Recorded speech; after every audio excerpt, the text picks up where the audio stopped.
Hello everyone, welcome again और मैं YouTube channel creative and info hub. तो आज की वीडियो में मैं आपके साथ अपना ईवीएस का असाइनमेंट शेयर करने वाली हूं, जो कि मेरे को फर्स्ट ईयर में मिला था। जब मैं डीएलएड फर्स्ट ईयर में थी तब हमें ईवीएस का असाइनमेंट मिला था, जिसका टॉपिक था एमर्जिंग इश्यूज़। तो आज की इस वीडियो में मैं आपके साथ अपनी पूरी कंप्लीट फाइल शेयर करने वाली हूँ कि मैंने इस टॉपिक पर जो हमें असाइनमेंट मिला था उसको मैंने कैसे कंप्लीट किया था, उसके अंदर मैंने किस किस टॉपिक को कवर किया था एंड मैंने उन टॉपिक्स को किस तरीके से अपने असाइनमेंट में प्रेजेंट किया था। सो आई होप आज की वीडियो आपके लिए बहुत ही ज़्यादा हेल्पफुल होगी। अगर आपको भी सेम यही असाइनमेंट मिला है तो आज की इस वीडियो को देखने के बाद आई एम श्योर आपको एक आइडिया हो जाएगा कि आपको अपना असाइनमेंट किस तरीके से बनाना है। ना सिर्फ ईवीएस का बल्कि बाकी सब्जेक्ट्स का भी असाइनमेंट्स आपको किस तरीके से बनाना है उसका भी आपको एक आइडिया हो जाएगा। तो स्टार्ट करते हैं हमारी आज की वीडियो। बट उससे पहले अगर आपने अभी तक मेरे चैनल को सब्सक्राइब नहीं किया तो do subscribe this channel and उसके साइड में जो बेल आइकन है उसको भी ज़रूर हिट कर लेना, सो डेट मेरी लेटेस्ट वीडियो की अपडेट सबसे पहले आपको मिले एंड मेरी कोई भी वीडियो आपसे मिस ना हो। सो असाइनमेंट का फ्रंट पेज किस तरीके से आपको बनाना है, उस पर आपको कौन कौन सी डिटेल्स फिल करनी है, उसके ऊपर मैं अलग से एक वीडियो आपके साथ शेयर करूंगी। सो इस वीडियो में आपको अपना फ्रंट पेज नहीं दिखा रही हूँ। सो हम स्टार्ट करते हैं डायरेक्ट कंटेंट से या फिर हम कहें इंडेक्स से। तो इंडेक्स आप लास्ट में बनाना। तो आप देख सकते हैं मैंने इस तरीके से अपना असाइनमेंट का इंडेक्स बनाया है। इस इंडेक्स को मैं आपके साथ लास्ट में एक बार शेयर कर दूँगी। तो सबसे पहले मैंने जो फर्स्ट एमर्जिंग इशू लिया है वो है पॉजिटिव इम्पैक्ट ऑफ कोविड-19 लॉकडाउन ऑन एनवायरनमेंट। कोविड-19 का क्या पॉजिटिव इम्पैक्ट पड़ा हमारे एनवायरनमेंट पे। तो मैंने उसको इस तरीके से लिखा है पैराग्राफ में एंड जो मेन वर्ड्स थे उनको मैंने ब्लैक पेन से लिखा है एंड जो मेन लाइन थी उसको मैंने अंडरलाइन किया है, आप देख सकते हो। तो इसी तरीके से आपको भी करना है सो दैट टीचर को हाईलाइट हो कि आपने क्या लिखा है। ये नहीं कि आपने सिर्फ ब्लू पेन से डायरेक्ट लिखते गए क्योंकि वो फिर सेम सा हो जाएगा तो इतना क्लियरली वो हाईलाइट होके नहीं आएगा। बट अभी आप देख सकते हो मैंने ब्लैक पेन से लिखा है तो वो अलग ही हाईलाइट होके आ रहा है सामने। तो इस तरीके से आपको लिखना है पॉजिटिव इम्पैक्ट ऑफ कोविड-19 लॉकडाउन ऑन एनवायरनमेंट। तो आप चाहे तो ऐसे देख सकते हैं, मैंने इस तरीके से यहाँ पे पूरा लिखा है।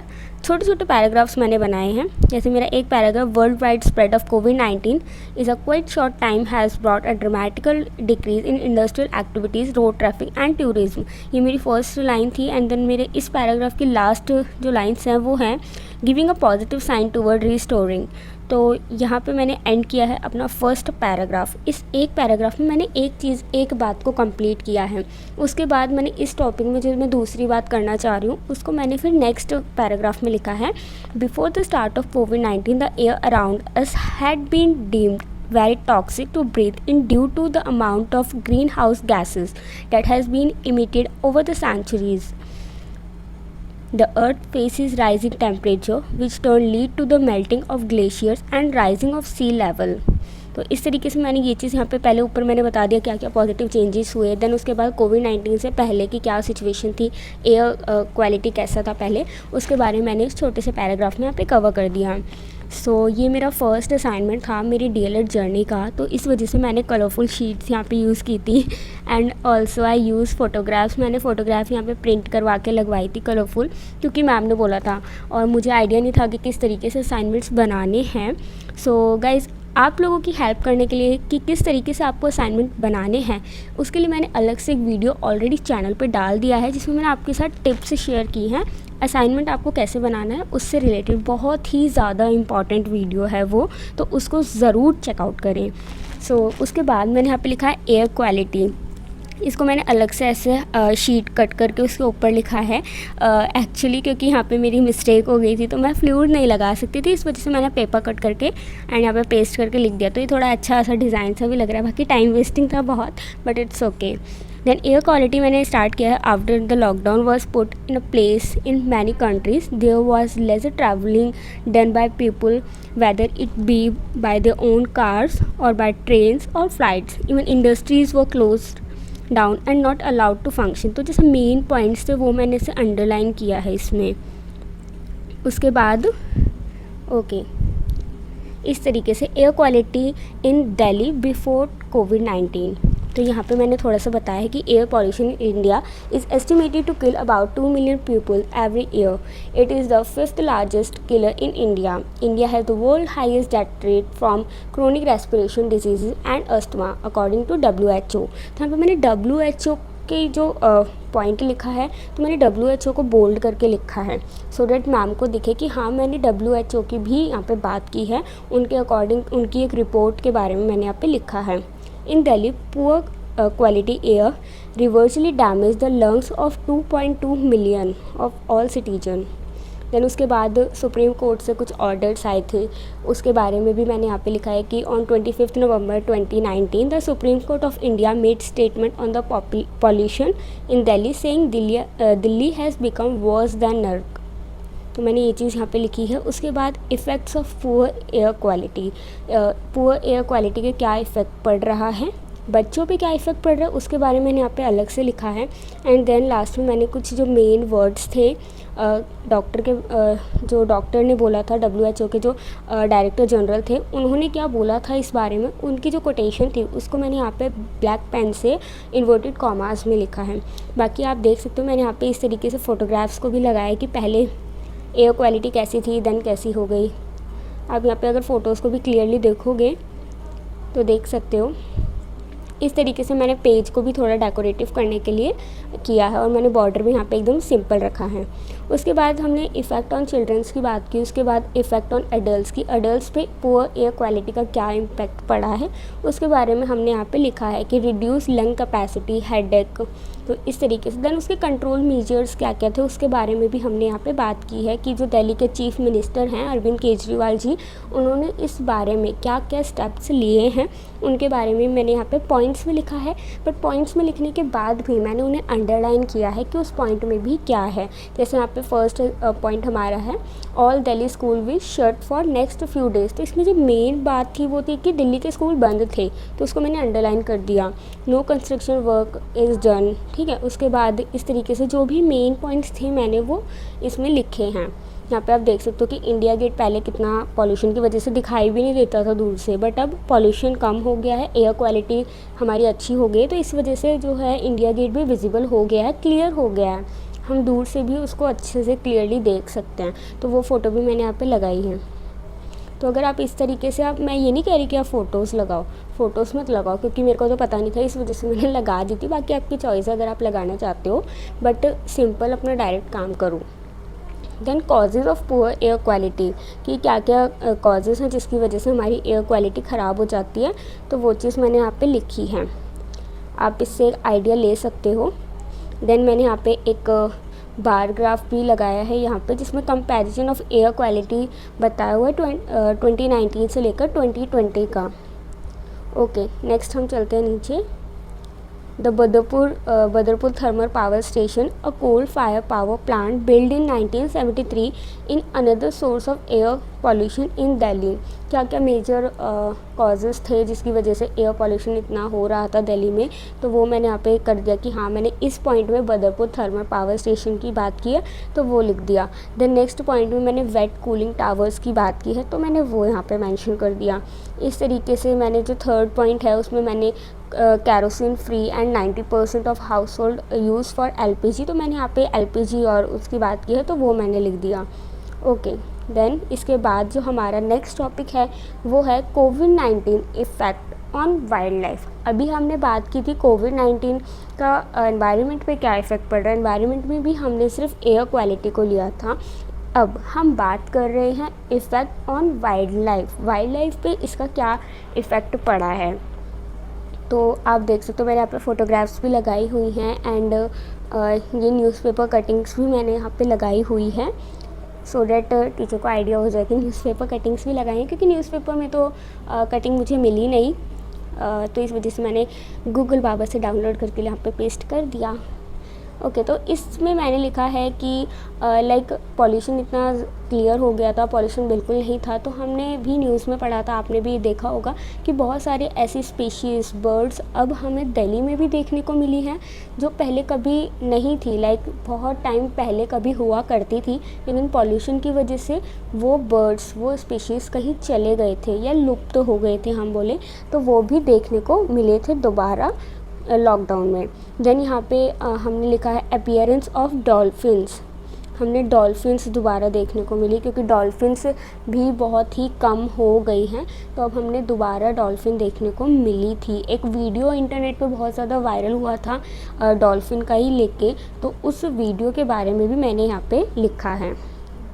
ओके, देन ये जो ब्लैक पेन से मैंने पूरा लिखा है, ये the times of India newspaper का आर्टिकल है जो मैंने यहाँ पे लिखा है, तो मैंने उसको ऐसे कैपिटल लेटर्स में बोल्ड करके लिखा है द टाइम्स ऑफ इंडिया। उसके बाद जो केरला में एलिफेंट के साथ जो इशू हुआ था, जो न्यूज़ में आया था बहुत, मैंने उसको भी यहाँ पे मेंशन किया है। Along with the positive impact of lockdown, it has a negative impact too. Animals were moved towards cities from jungle in search of food. अब लॉकडाउन हो गया था, पहले तो जैसे मंदिर वगैरह में लोग प्रसाद चढ़ाते थे, तो animals like monkeys, cows, dogs वगैरह वहाँ से खाना उनको मिल जाता था। बट अब जब लॉकडाउन लग गया तो उनको खाने के लिए कुछ नहीं मिल रहा था, जिसकी वजह से वो जंगल से जो है वो सिटीज़ की तरफ मूव करने लग गए थे। तो ये नेगेटिव इम्पैक्ट भी था कि उन्हें स्टारवेशन की प्रॉब्लम फेस करनी पड़ रही थी। ओके, उसके बाद मैंने लिखा है कोविड-19 इफ़ेक्ट ऑन वेजिटेशन, कि वेजिटेशन पे इसका क्या इफ़ेक्ट पड़ा। Plants are growing better because there is a clear air and water, and because yet again there is no human interference, plants are allowed to thrive and grow and produce more courage and oxygen. Because they shut down, all factories and industries are closed, manufacture work is stopped, hence no furniture work is took place. Therefore, cutting of trees are stopped. By humans, our nature is becoming so disturbed due to lockdown. Nature start restoring itself. हम लोग मतलब furniture का इतना सारा काम होता है, बहुत सारी चीज़ें होती हैं जिसकी वजह से हम पेड़ पौधों को कट करते हैं, जंगल को हार्म पहुंचाते हैं। बट लॉकडाउन की वजह से सारी चीज़ें बंद थी, तो वो चीज़ कहीं ना कहीं रुक गई थी, जिसकी वजह से प्लांट्स, ट्रीज़, वेजिटेशन पे एक पॉजिटिव इम्पैक्ट पड़ा था। जो प्रकृति हमारी डिस्टर्ब हो गई थी, ख़राब हो गई थी, वो अब दोबारा से सुधार के कगार पे आ रही थी। इफ़ेक्ट ऑन वाटर क्वालिटी, हमने एयर क्वालिटी की बात की, अब हमने यहाँ पे बात की है कि कोविड-19 का जो लॉकडाउन लगा था कोविड की वजह से, उसका वाटर क्वालिटी पे क्या इफ़ेक्ट पड़ा। तो water pollution is major environmental issue in India. The largest source of water pollution in India is untreated sewage. River Yamuna, Ganga, Gautami, Ghaghara river, Chambal, Mahi, Wardha, Godavari are almost the other most popular polluted water bodies. This is because of industrial waste, chemical, garbage, etc. तो इन सब मतलब industries की वजह से, chemical waste और garbage की वजह से सारी रिवर्स इतनी ज़्यादा गंदी हो गई थी। बट अब लॉकडाउन की वजह से तो सब कुछ बंद था, तो इनकी भी मौज हो गई, ना कोई गंदा, ना कोई केमिकल वगैरह, ना कोई इंडस्ट्रियल वेस्ट, तो उसकी वजह से भी रिवर्स बहुत साफ़ हो गई थी। इनफैक्ट दिल्ली में जो यमुना रिवर है वो इतनी ज़्यादा साफ़ हो गई थी, उसका पानी इतना ज़्यादा क्लियर हो गया था कि न्यूज़पेपर में भी वो आ रहा था। After COVID-19 announcement of lockdown bring a positive result in improving water quality of these water bodies and rivers including Ganga, Yamuna, Sutlej, etc. The primary cause is lack of industrial influence entering the river due to lockdown situation under this pandemic situation. Many other factors have also contributed in enhancing the quality of the river like high snowfall, now melting in summer, reduction of irrigation water demands, above average rainfall, and also human borne factors including reduction of religious activity like puja, bathing, etc. on the bank of river. तो ये भी एक बहुत बड़ा issue था कि हमारे Indian culture में पूजा होती है, लाइक कुंभ का मेला, हरिद्वार वगैरह, प्लीज़ डोंट माइंड, बट इस तरीके की चीज़ों की वजह से भी कहीं ना कहीं रिवर को हम गंदा कर देते हैं। तो लॉकडाउन की वजह से ये सारी चीज़ें भी रुक गई थी, जिसकी वजह से जो हमारी रिवर हैं उनको और भी साफ़ होने का मौका मिल गया था। तो यहाँ पे आप देख सकते हैं कि पहले लॉकडाउन से पहले हमारी जो रिवर गंगा है उसकी कितनी वो क्लीन थी और उसके बाद उसमें कितना इफ़ेक्ट पड़ा। ओके, तो ये हमारा फर्स्ट टॉपिक, जैसे हमने बोला था कि 5 इमर्जिंग इश्यूज़ के बारे में हमें लिखना है अपने असाइनमेंट में। तो पहला टॉपिक मेरा था कि पॉजिटिव इम्पैक्ट ऑफ कोविड-19 लॉकडाउन ऑन एनवायरनमेंट, तो हमने इसके बारे में बात कर ली। अब जो मेरा सेकंड टॉपिक है वो है ओवर पॉपुलेशन इन इंडिया। मैंने अपने असाइनमेंट में जो इमर्जिंग इश्यूज़ लिए थे, क्योंकि इमर्जिंग का मतलब होता है कि जो अभी करंट में चल रहा है, करंट में जो इश्यूज़ हमारे इंडिया में चल रही हैं उनके बारे में। तो I think population, over population in India, ये तो हमेशा की ही दिक्कत है, ठीक। तो इसके बारे में मैंने यहाँ पे छोटा सा इंट्रोडक्शन दिया है पहले तो। देन उसके बाद नरेंद्र मोदी जी ने जो had argue the nation to understand the importance of birth control during his 73 independence day speech last year. जो 73 इंडिपेंडेंस डे हम लोगों ने सेलिब्रेट किया था, उस पर मोदी जी ने लाल किला पे भाषण में ये बात कही थी। तो उस बारे में, उस पॉइंट को भी मैंने यहाँ पे लिखा है। उसके बाद अमेरिकन जो स्कॉलर रहे हैं उनके क्या व्यूज़ हैं उसके बारे में मैंने यहाँ पे लिखा है। देन उसके बाद साइंटिस्ट ने क्या सजेशन दिया है उसके बारे में यहाँ पे मैंने लिखा है। थोड़ा जल्दी हम लोग कवर करेंगे। आप लोग चाहें तो स्क्रीनशॉट ले सकते हैं अपनी बेटर अंडरस्टैंडिंग के लिए। ओके गाइस, देन उसके बाद ह्यूमन रिसोर्सेज के बारे में हमने बात की है कि human resources is the biggest asset but it is becoming a liability to our nation. जो मेन पॉइंट्स थे उसको मैंने यहाँ पे लिखा है कि 1941 सेंसस में जो हमारी इंडिया की पॉपुलेशन थी वो नियरली 31 करोड़ थी, जो कि अब 4 गुना बढ़कर 138 करोड़ हो चुकी है। ओके, उसके बाद the surface area of Indian land is 2.4% but the Indian population is 18% of the world population. India is the second most populated nation in the world after China. Okay, then the overpopulation is exerting an ill impact on the growth of society and nation, with an increasing trend of unemployment, crowding in infrastructure and depletion of natural and man-made resources. Obviously overpopulation है तो उसकी वजह से बेरोज़गारी तो होनी ही है। उसके अलावा और भी बहुत सारी प्रॉब्लम्स हैं जिनका सामना हमें करना पड़ रहा है। तो आप यहाँ पे देख सकते हो, मैंने जो शीट्स है उसको 2 पार्ट में डिवाइड किया, जैसे कि हमारी बुक में होता है। तो पहले हम लोग लेफ़्ट साइड का रीड करेंगे एंड देन उसके बाद हमारी राइट साइड आती है। तो इस तरीके से मैंने इस टॉपिक को पॉइंट्स में ही कवर किया है।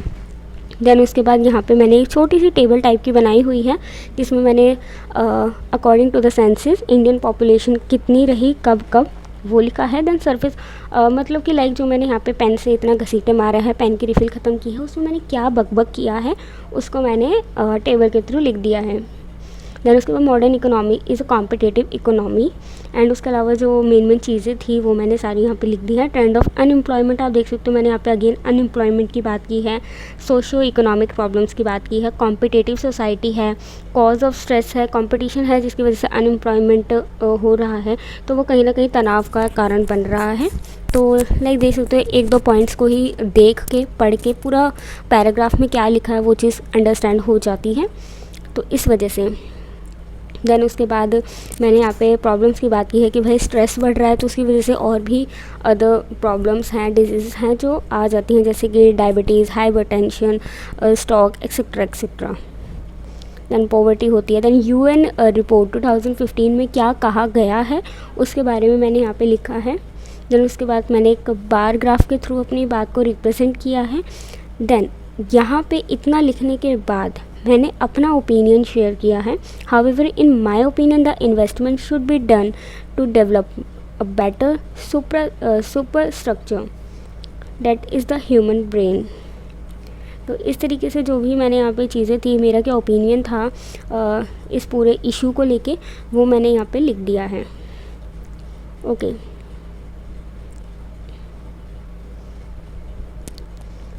देन उसके बाद जो गवर्नमेंट ने एक नॉर्म अभी पास किया है उसके बारे में मैंने यहाँ पे लिखा है कि 2 बेबी नॉर्म पर कपल ही होना चाहिए, तो उसके बारे में मैंने यहाँ पे लिखा है। Then global population policy, then the sustainable life के बारे में बात की। The over population problem should be approach as a global problem. It is time for all countries to control population in order to have sustainable life on earth without violating the right of others and wild life.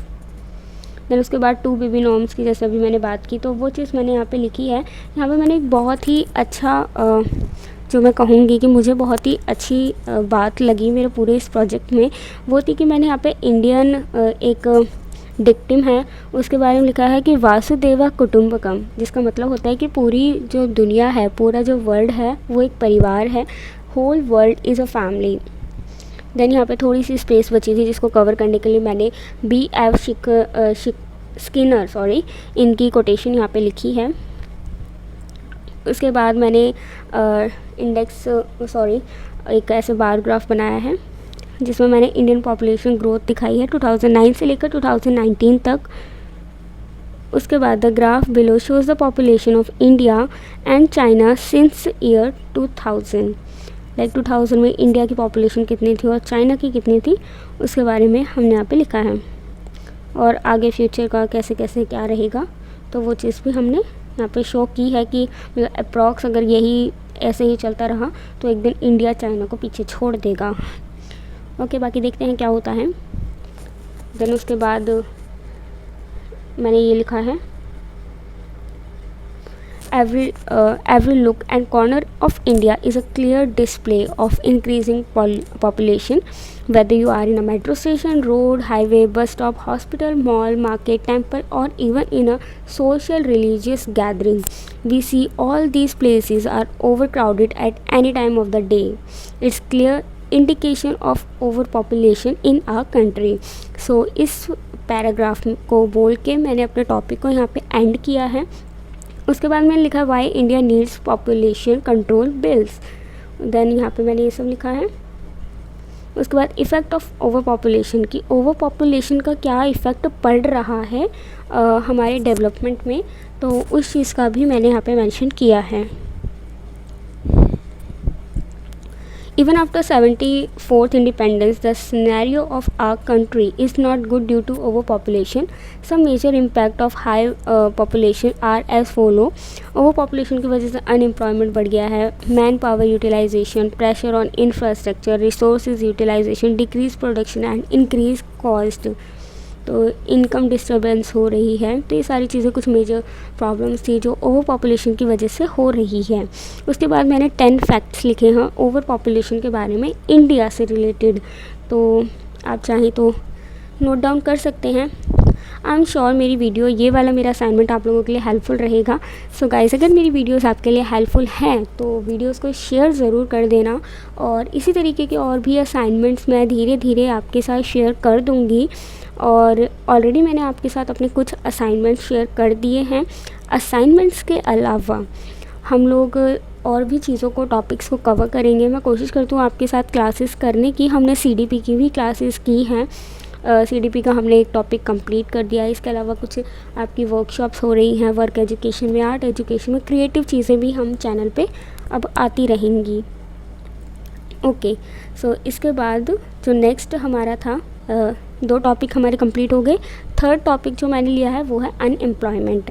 Unemployment में मैंने right side से start किया था page के, and इसके left side में मैंने ये कोलाज टाइप का, मैं आपको जूम आउट करके दिखा देती हूँ। ओके, इस टाइप से मैंने कोलाज यहाँ पे प्रिपेयर किया है।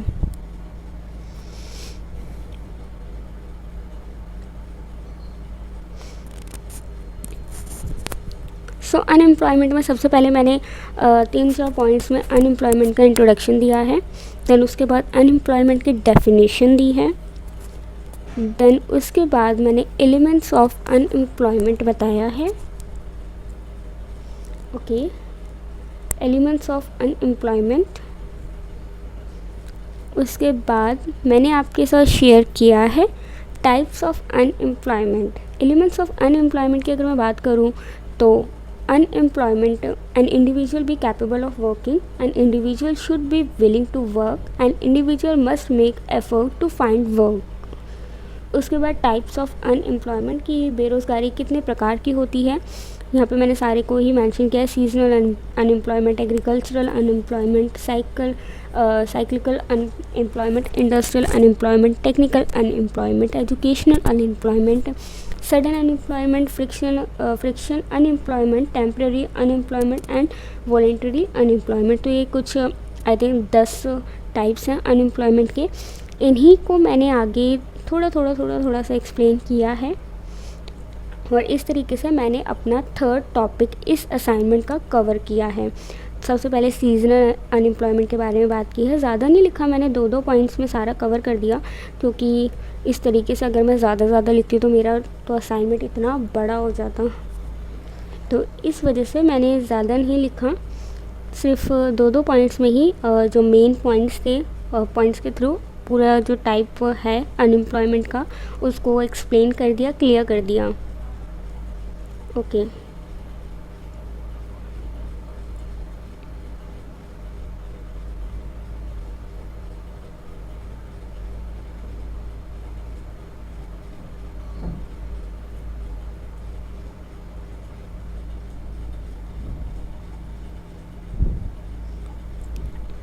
टाइप्स ऑफ अनएम्प्लॉयमेंट को एक्सप्लेन करने के बाद मैंने कॉजेज़ ऑफ अनएम्प्लॉयमेंट बताया है, जिसमें भी मैंने फ्लो चार्ट के थ्रू कवर कर दिया है कि causes of unemployment, personal factor, age factor, vocational factor. तो पर्सनल फैक्टर्स के अंदर भी कुछ सब कैटेगरीज थी जिनको मैंने इस तरीके से फ्लो चार्ट में कवर कर दिया है। Age factor, vocational unfitness, illness, physical disability, economic factor, increase in the population, technological factor, limited land, subdivision of land, lack of subordinary industries। उसके बाद इन सब को मैंने थोड़ा थोड़ा सा एक्सप्लेन कर दिया। एज फैक्टर, सारे जो भी मैंने अभी आपको कॉजेज़ बताए उनको मैंने थोड़ा थोड़ा करके यहाँ पे एक्सप्लेन कर दिया। आप देख सकते हो मैंने ज़्यादा नहीं लिखा, एक एक पॉइंट में भी टॉपिक को कंप्लीट किया है। उसके बाद मैंने ऐसे इमेजेस भी अपने असाइनमेंट में लगाई हैं, स्टैटिकल डाटा लगाया। उसके बाद हमने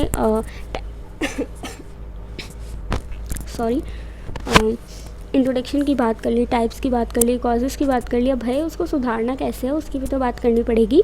तो इसके बाद मैंने बात की है रेमेडियल मेजर्स ऑफ अनएम्प्लॉयमेंट, कि हम अपने लेवल पे अनएम्प्लॉयमेंट को किस तरीके से कम कर सकते हैं, उसको मैंने ऐसे पॉइंट्स में लिखा है। देन उसके बाद मैंने फ्लो चार्ट में लिखा है। तो सबसे पहले इसमें मैंने ये लिखा है कि पॉपुलेशन कंट्रोल, कि भाई अगर पॉपुलेशन कंट्रोल होगी तो ऑब्वियसली अनएम्प्लॉयमेंट कम हो जाएगा। Promoting economic development, educational reform, 5 year plan and other schemes and programmes. Then उसके बाद मैंने अगेन इन्हीं सब पॉइंट्स को एक्सप्लेन किया है। इनके अंदर भी सब कैटेगरीज थी जिनको मैंने लिखा है। एजुकेशनल रिफॉर्म की क्या क्या एजुकेशनल में चेंजेस होने चाहिए जिससे हम अनएम्प्लॉयमेंट को कम कर सकते हैं। उसके अलावा अदर स्कीम एंड प्रोग्राम्स में क्या क्या कौन कौन से स्कीम्स आती हैं, जैसे Jawahar Rozgar Yojana, the minimum need programme, MNP। आपने भी शायद इन सब के बारे में सुना होगा, तो उसके बारे में मैंने यहाँ पे लिखा है। इनको मैंने एक्सप्लेन नहीं किया, सिर्फ इसी तरीके से मैंने यहाँ पे लिख दिया। फिर उसके बाद जो गवर्नमेंट ने क्या स्कीम्स एंड प्रोग्राम चलाए थे, जैसे कि मनरेगा चलाया था, तो उसको मैंने यहाँ पे इस तरीके से लिखा है। देन नेशनल करियर सर्विस, ये भी एक स्कीम थी जिसके बारे में मैंने यहाँ पे लिख दिया। उसके बाद सक्षम, और हम इसको बोलते हैं Rajiv Gandhi scheme for empowerment and adolescent boys, ये चलाया था, तो इसके बारे में लिख दिया। फिर उसके बाद हमने चलाया, मैंने नेक्स्ट टॉपिक लिया remedial measure for unemployment among educated.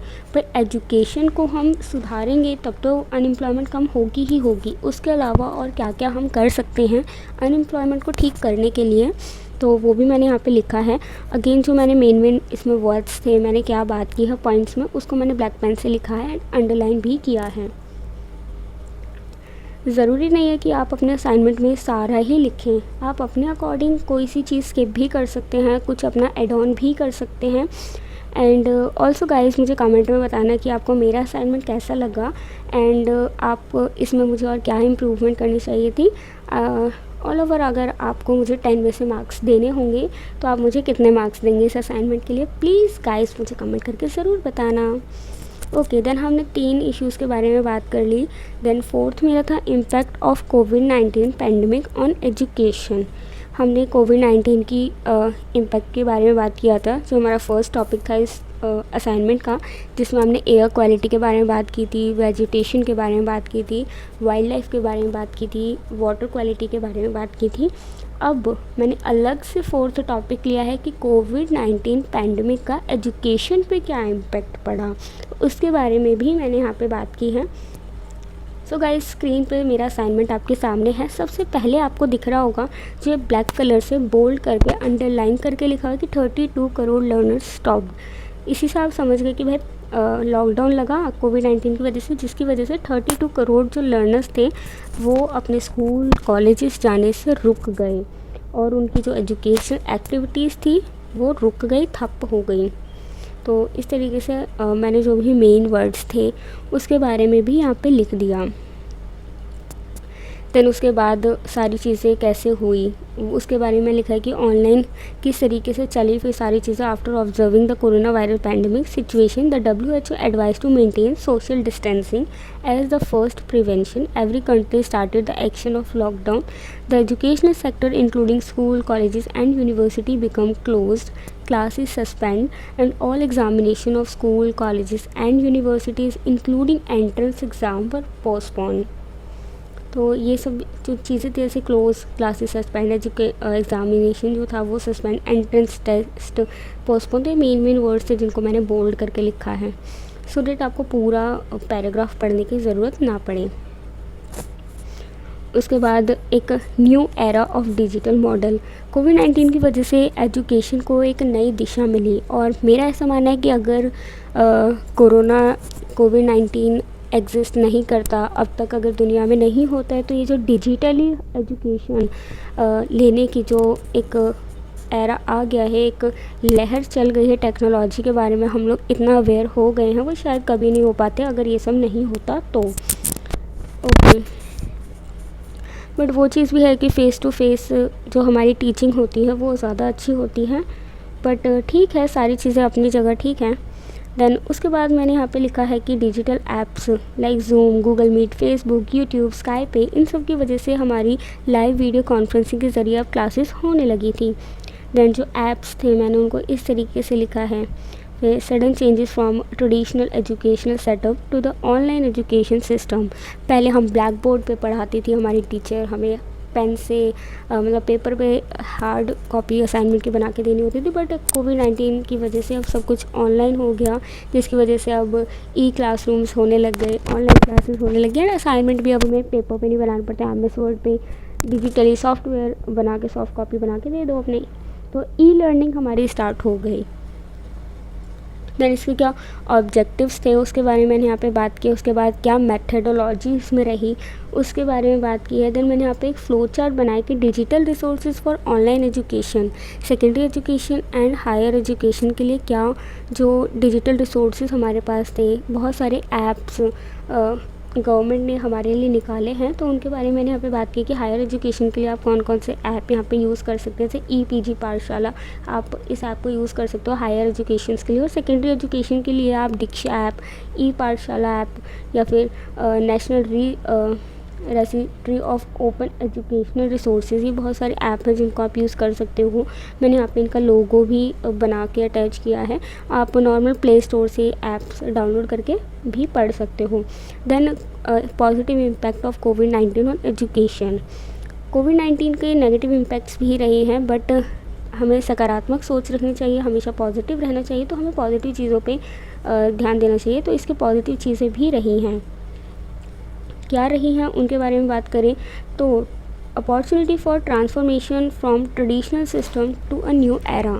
Traditional system जो हमारा पहले का पुराना एजुकेशनल सिस्टम था उससे अब एक न्यू एरा स्टार्ट हुआ है, एक पढ़ाई की एक नई शिक्षा प्रणाली स्टार्ट हो गई है।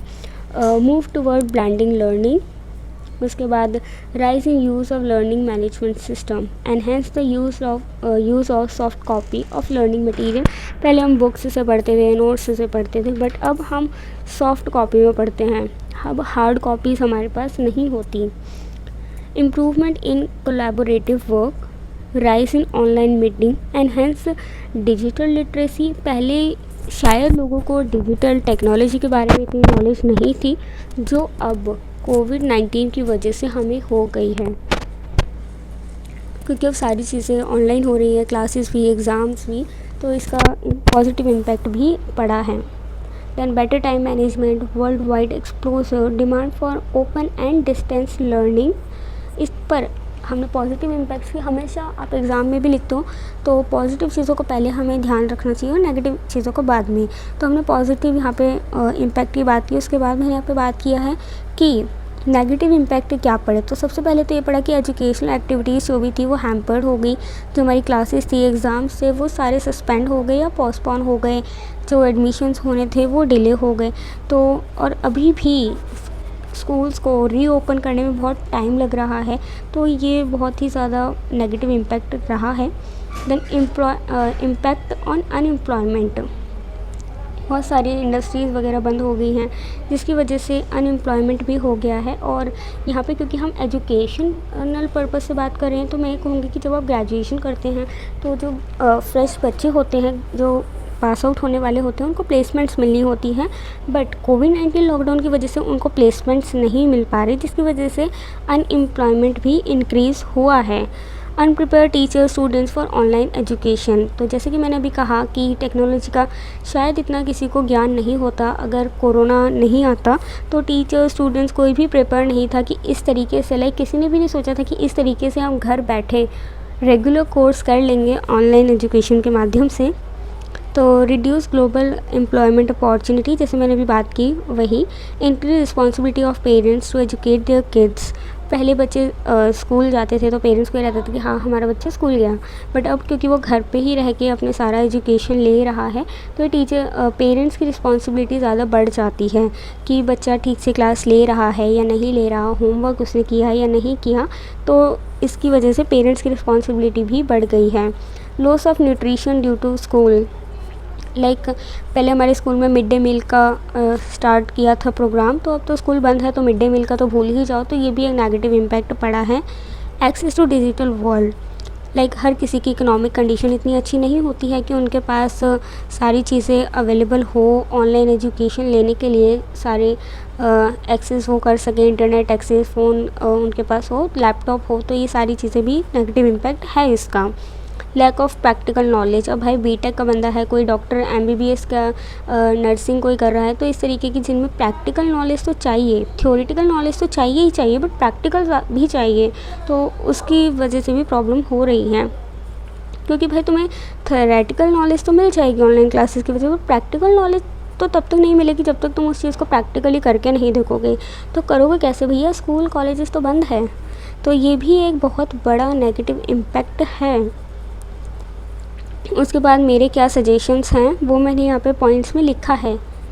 एंड देन लास्ट में मैंने जो 5th अपना लिया है वो है इकोनॉमिक इम्पैक्ट ऑफ कोविड-19 इन इंडिया।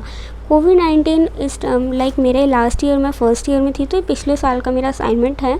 तो उस टाइम कोविड ही बहुत ज़्यादा था, तो कोविड-19 एक बहुत ही ज़्यादा इमर्जिंग इशू था। तो उसी के पार्ट्स में डिवाइड करके मैंने अपने 5 इमर्जिंग इश्यूज़ लिए हैं इस असाइनमेंट में।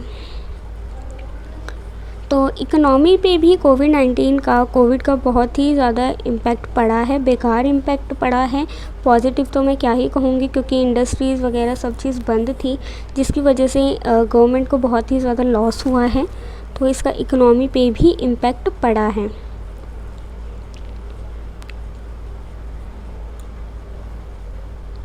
देन उसके लिए इकोनॉमी पे नेगेटिव इम्पैक्ट पड़ा है, तो गवर्नमेंट ने क्या क्या एक्शंस लिए हैं उसके बारे में मैंने यहाँ पे बात की है। कुछ मेजर एक्शंस के बारे में मैंने यहाँ पे लिखा है, जैसे कि आत्मनिर्भर भारत, लाइक प्रधानमंत्री नरेंद्र मोदी ने कहा था पहले, उनकी जो जैसे उन्होंने आके हमें क्या बोलेंगे उसको, संवाद किया था, या उन्होंने जब हमारे साथ हमें एड्रेस किया था मोदी जी ने, तब उन्होंने 21 से 24 मार्च को उन्होंने कहा था कि जान है तो जहान है। देन उन्होंने 11 अप्रैल को उन्होंने क्या कहा उसके बारे में भी हमने लिखा है। देन उन्होंने बाद में कहा कि जान भी और जहां भी। तो इसी तरीके की उनकी क्या क्या बातें रही वो सारी चीज़ें हमने यहाँ पे लिखी हैं। देन उन्होंने 11 मई को दोबारा से हमें एड्रेस किया था, जिसमें उन्होंने कहा था जान से लेकर जब तक। उसके बाद उन्होंने 22 मई को आत्मनिर्भर भारत अभियान की घोषणा की थी। तो आत्मनिर्भर भारत अभियान क्या है उसके बारे में भी मैंने यहाँ पे छोटू सा लिखा है। देन इकोनॉमिक पैकेज जो उन्होंने अनाउंस किया था 20 लाख करोड़ का, वो मैंने यहाँ पे लिखा था। देन उसके बाद जो 170,000 करोड़ का जो अनाउंसमेंट टोटल किया था, आई डोंट नो क्या था, बट लिख दिया मैंने, ठीक है, पढ़ लेना क्या था, मैंने तो जल्दीबाजी में ऐसे ही करके दे दिया। देन चेंजेस किए थे कुछ FDI पॉलिसीज़ में, उनके बारे में मैंने यहाँ पे लिखा है। अल्टरनेटिव टू चाइना के उस पर भी मैंने यहाँ पे लिखा है। देन उसके बाद इकोनॉमिक सिचुएशन कैसी रही उसके बारे में भी मैंने यहाँ पे पुट किया है। तो आई थिंक मैंने कुछ ज़्यादा ही लिख दिया इस असाइनमेंट में, इतना ज़्यादा लिखने की ज़रूरत नहीं थी, बट इट्स टोटली ओके। पहला असाइनमेंट था, शौक था, तो इसलिए लिख दिया। उसके बाद सेक्टरल इम्पैक्ट, अलग अलग इकोनॉमिक सेक्टर पे क्या क्या इम्पैक्ट पड़ा, कौन कौन से सेक्टर्स पे इम्पैक्ट पड़ा, उनकी सारी पूरी यहाँ पे लिस्ट मैंने बनाई हुई है।